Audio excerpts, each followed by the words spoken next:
अलैका या हबीबल्लाह। या नबी या रसूल अल्लाह।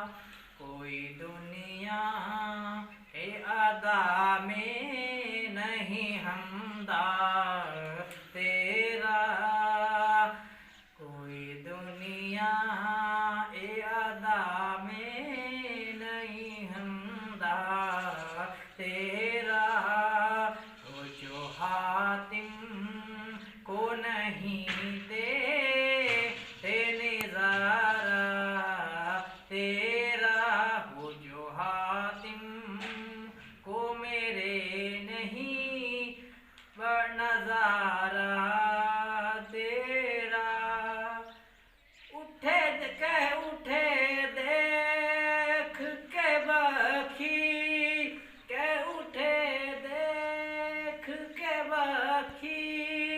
मैं तेरे रुतबा तेरा। क्या वजूदो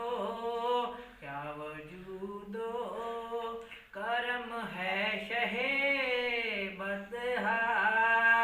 तेरा नहीं सुन मांगने वाला तेरा। कोई दुनिया ए अदा में नहीं हमदा तेरा।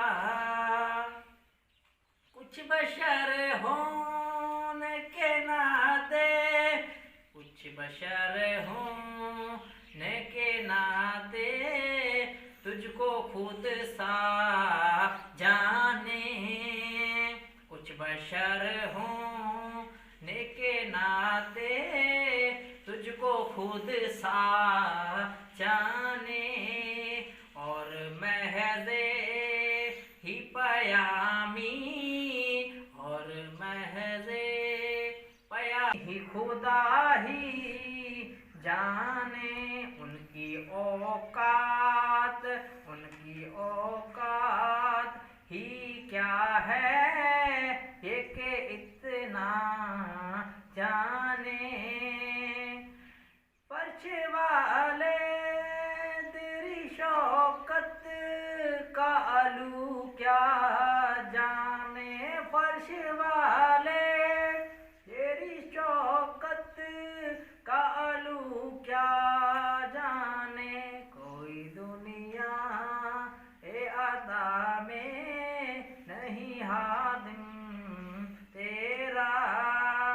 अगर आपको नाज शरीफ पढ़ के सुना दिया है तो यही था हमारा आज का व्लॉग। अगर आज का हमारा व्लॉग अच्छा लगा हमारे चैनल को ज़रूर सब्सक्राइब करिएगा। इंशाल्लाह जल्दी मिलते हैं नेक्स्ट वीडियो में। अल्लाह हाफिज़।